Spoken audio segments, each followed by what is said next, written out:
O senador americano Shane Jett questionou através de um ofício a Ordem dos Advogados do Brasil, a OAB, sobre sua omissão em defender as prerrogativas dos advogados e os direitos dos cidadãos brasileiros.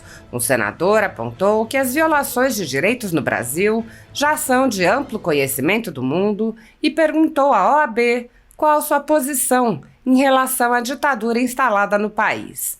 O movimento Advogados de Direita Brasil divulgou a carta do senador dizendo: Senador Shane Jett, de Oklahoma, envia carta à OAB questionando violações de direitos no Brasil.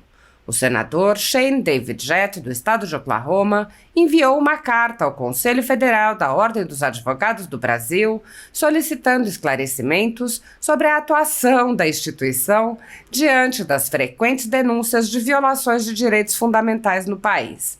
O documento, datado de 29 de janeiro de 2025, foi endereçado ao presidente da OAB, Beto Simonetti, e a outros diretores e conselheiros federais. Na carta, o senador destaca a importância histórica da advocacia na defesa da Constituição e do Estado Democrático de Direito, citando a atuação da OAB no processo de redemocratização do Brasil. Ele lembra que a Constituição Federal garante a inviolabilidade do advogado no exercício da profissão e que a Lei nº 8.906, de 94, define como missão da OAB a defesa da ordem jurídica, dos direitos humanos e das prerrogativas da advocacia.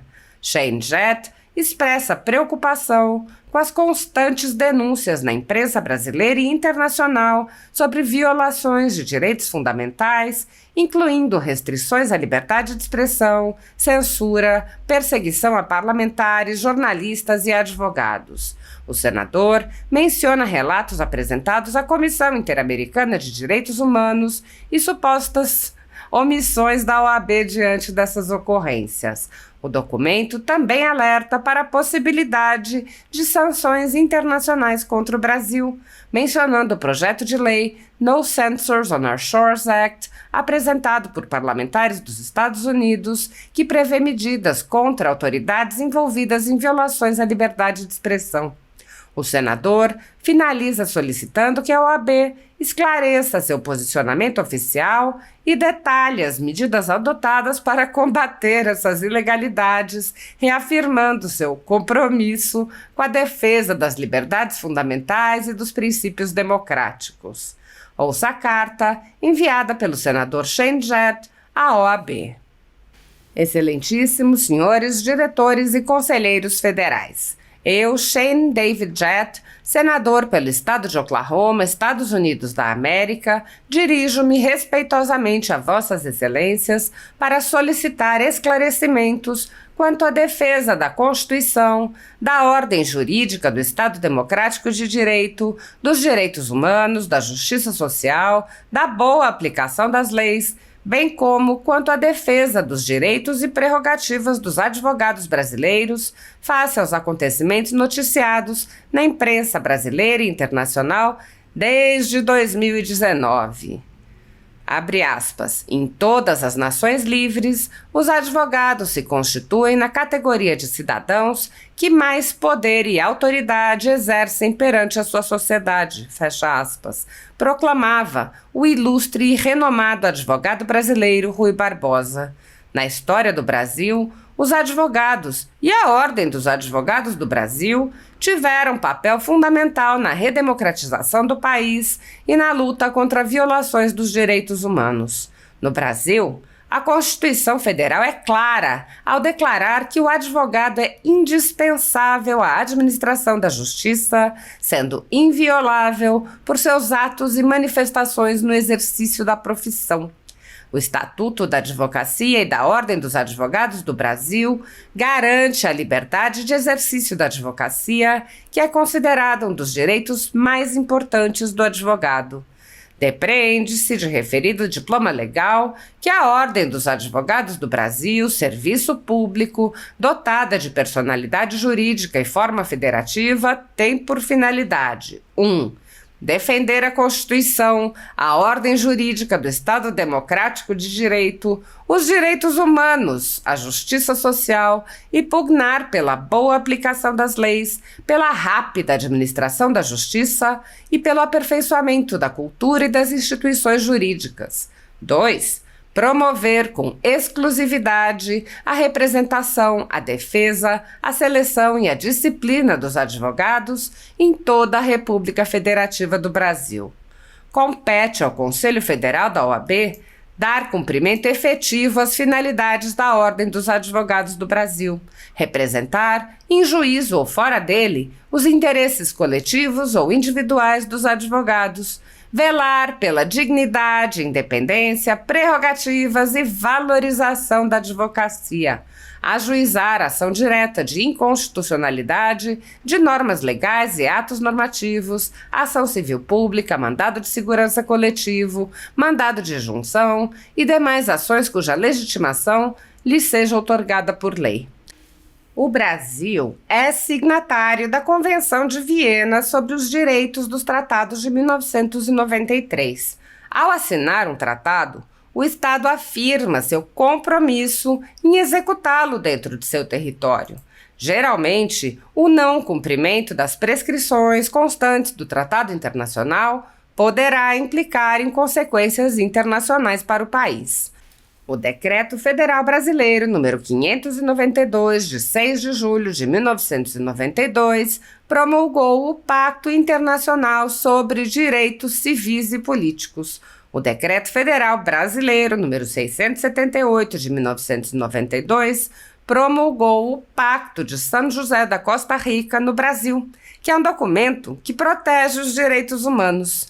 A República Federativa do Brasil constitui-se em Estado democrático de direito e tem como fundamentos a cidadania, a dignidade da pessoa humana e o pluralismo político.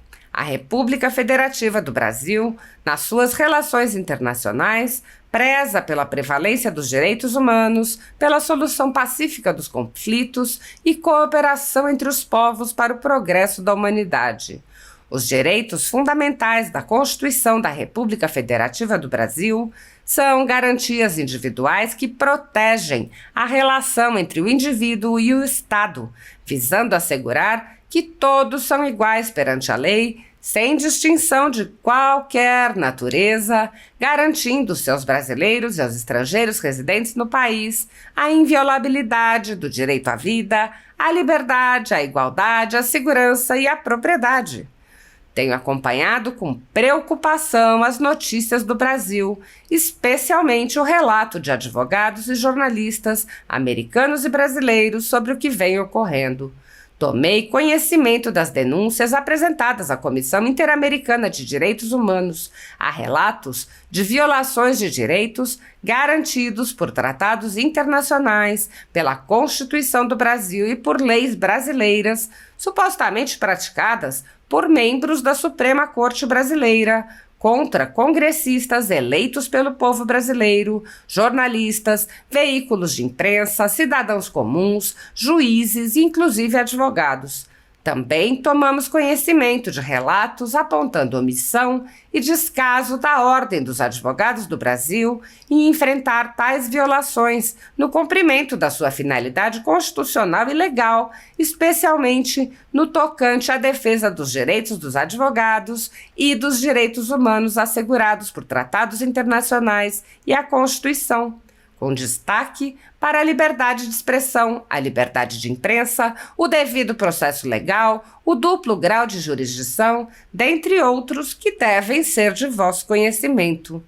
Em nome das liberdades consagradas, tanto na Constituição brasileira quanto na tradição democrática americana, e em consideração ao papel do Brasil como ator global no cenário político e econômico, peço que esclareça e formalize o posicionamento oficial da Ordem dos Advogados do Brasil, de seus diretores e conselheiros e as medidas efetivas adotadas para combater as ilegalidades amplamente noticiadas na imprensa brasileira e internacional diante da real possibilidade de sanções americanas com o projeto de lei No Censors on Our Shores Act, apresentado pela deputada Maria Elvira Salazar, republicana da Flórida, que preside o subcomitê do Hemisfério Ocidental, e o deputado Darrell Issa, republicano da Califórnia, membros da Câmara dos Deputados dos Estados Unidos. Agradeço a atenção de Vossas Excelências a esta solicitação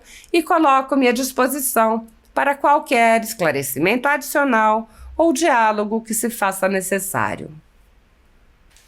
A Relatoria Especial para a Liberdade de Expressão da Comissão Interamericana de Direitos Humanos, por seu turno, anunciou oficialmente sua visita ao Brasil, a convite do governo Lula. A Comissão Interamericana de Direitos Humanos vem ignorando há pelo menos 6 anos as centenas de denúncias de violações de direitos humanos de brasileiros perpetradas pelo ministro Alexandre de Moraes, do Supremo Tribunal Federal, e seus aliados. Ouça a nota. Relator Especial para a Liberdade de Expressão anuncia visita oficial ao Brasil. O escritório do Relator Especial para a Liberdade de Expressão da Comissão Interamericana de Direitos Humanos anuncia sua primeira visita oficial ao Brasil, de 9 a 14 de fevereiro de 2025, com o objetivo de revisar a situação da liberdade de expressão no país. Embora o relator especial já tenha participado de visitas anteriores da Comissão Interamericana ao Brasil, esta será a primeira visita liderada por ele, em conformidade com a Diretriz 1 de 2019 da CIDH. O relator especial recebeu com satisfação o convite do Estado para visitar o Brasil no primeiro trimestre de 2025, convite este que foi estendido em outubro de 2024. A delegação será composta pelo Relator Especial para a Liberdade de Expressão, Pedro Vaca Villarreal, bem como por integrantes da equipe do relator e da Secretaria Executiva da Comissão Interamericana. A equipe pretende visitar Brasília, Rio de Janeiro e São Paulo. Nesses locais, a delegação buscará dialogar com autoridades dos 3 poderes, o Ministério Público, membros de organizações de direitos humanos, jornalistas, representantes de plataformas digitais, veículos de comunicação e acadêmicos. Por meio desses diálogos, o relator especial pretende compreender a diversidade de perspectivas e experiências sobre o direito à liberdade de expressão, incluindo no ambiente digital. O relator incentiva organizações da sociedade civil e outras partes interessadas a submeterem informações relevantes alinhadas aos objetivos da visita.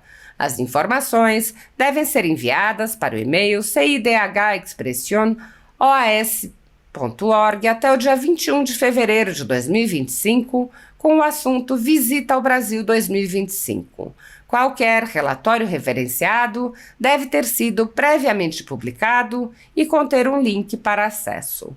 Por fim, o relator especial para a liberdade de expressão agradece ao Estado brasileiro por sua cooperação e reconhece seu compromisso com o diálogo internacional sobre a proteção dos direitos humanos. O escritório também valoriza os relatórios, solicitações, articulações e esforços de diversas pessoas e autoridades, bem como das organizações da sociedade civil, na promoção e defesa da liberdade de expressão e na organização de atividades e reuniões no âmbito desta visita oficial.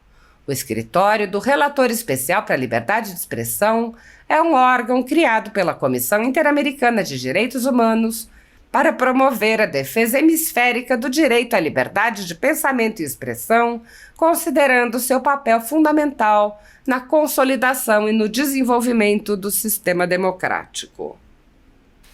O desrespeito ao devido processo legal e a violação ao sistema acusatório são marcas dos inquéritos políticos conduzidos pelo ministro Alexandre de Moraes no Supremo Tribunal Federal e já foram denunciados pela ex-procuradora-geral da República, Raquel Dodge, que promoveu o arquivamento do inquérito das fake news, e também por inúmeros juristas, inclusive em livros como Inquérito do Fim do Mundo, Sereis como Deuses e Suprema Desordem, Juristocracia e Estado de Exceção no Brasil. O ministro Alexandre de Moraes já foi chamado de xerife pelo então colega Marco Aurélio Mello pelos excessos cometidos em seus inquéritos, e o ministro Cássio Nunes Marques consignou em voto as violações de direitos nas prisões em massa ordenadas por Moraes. Apesar das constantes denúncias, o Senado brasileiro segue inerte, graças ao seu presidente Rodrigo Pacheco, que engaveta todos os pedidos de impeachment de ministros das Cortes Superiores que chegam às suas mãos. Em consequência da inércia do Senado, já houve centenas de apelos a cortes internacionais. A Comissão Interamericana de Direitos Humanos já recebeu, nos últimos anos, centenas de denúncias de violações a direitos, em especial à liberdade de expressão, relacionados aos inquéritos políticos conduzidos pelo ministro Alexandre de Moraes. A comissão foi informada sobre os jornais estourados com equipamentos apreendidos, jornalistas perseguidos e presos. Foi informada sobre a invasão de residências de cidadãos e a apreensão de bens. Foi informada sobre a censura de meios de comunicação.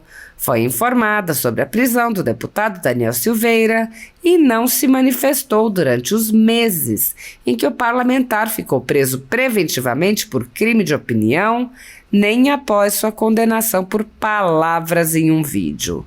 Foi informada sobre a perseguição a jornalistas que são impedidos de exercer a profissão e têm bens e renda confiscados. Foi informada sobre os ativistas que passaram 1 ano em prisão domiciliar sem sequer denúncia em Brasília, mesmo morando em outros estados. Foi informada sobre a prisão de Roberto Jefferson, presidente de um partido, e sua destituição do cargo a mando de Moraes. Foi informada sobre a censura a parlamentares. Foi informada sobre as prisões em massa, confisco de propriedades e tribunais de exceção. Foi informada sobre a morte no cárcere de Clériston Pereira da Cunha, com um pedido de soltura que simplesmente não foi apreciado pelo ministro relator. Foi informada sobre muitos outros fatos. Há pelo menos 5 anos, há pedidos para que a comissão mande cessar os inquéritos políticos conduzidos por Alexandre de Moraes. Em 2020, o ex-relator especial para a liberdade de expressão da Comissão Interamericana de Direitos Humanos, Edson Lanza, manifestou preocupação com a decisão de Alexandre de Moraes de censurar cidadãos nos inquéritos que conduz no Supremo Tribunal Federal. Lanza disse: acompanho com preocupação decisão do Supremo Tribunal Federal que mandou fechar dezenas de contas em redes de ativistas e blogueiros por alegado discurso de ódio. Deve-se provar, em cada caso, que foi ultrapassado o limite da incitação à violência, conforme disposto no item 5 do artigo 13 da Convenção Americana sobre Direitos Humanos, conhecida como Pacto de São José da Costa Rica. Apoiadores do ex-presidente Jair Bolsonaro e pessoas que apenas têm um discurso diferente do imposto pelo cartel midiático vêm sendo perseguidos, em especial pelo Judiciário. Além dos inquéritos conduzidos pelo ministro Alexandre de Moraes no Supremo Tribunal Federal, também o ex-corregedor do Tribunal Superior Eleitoral, Luiz Felipe Salomão, criou seu próprio inquérito administrativo e ordenou o confisco da renda de sites e canais conservadores, como a Folha Política, com o aplauso dos ministros Luiz Roberto Barroso, Alexandre de Moraes e Edson Fachin. Toda a renda de mais de 20 meses do nosso trabalho vem sendo retida sem qualquer previsão legal. Se você apoia o trabalho da Folha Política e pode ajudar, use o QR Code que está visível na tela para doar qualquer quantia ou use o código ajude@folhapolitica.org. Caso não utilize Pix, há a opção de transferência bancária para a conta da empresa Raposo Fernandes, disponível na descrição deste vídeo e no comentário fixado no topo. Há mais de 10 anos, a Folha Política faz a cobertura da política brasileira, mostrando atos, pronunciamentos e eventos dos três poderes, quebrando a espiral do silêncio imposta pelo cartel de mídia que quer o monopólio da informação. Pix ajude@folhapolitica.org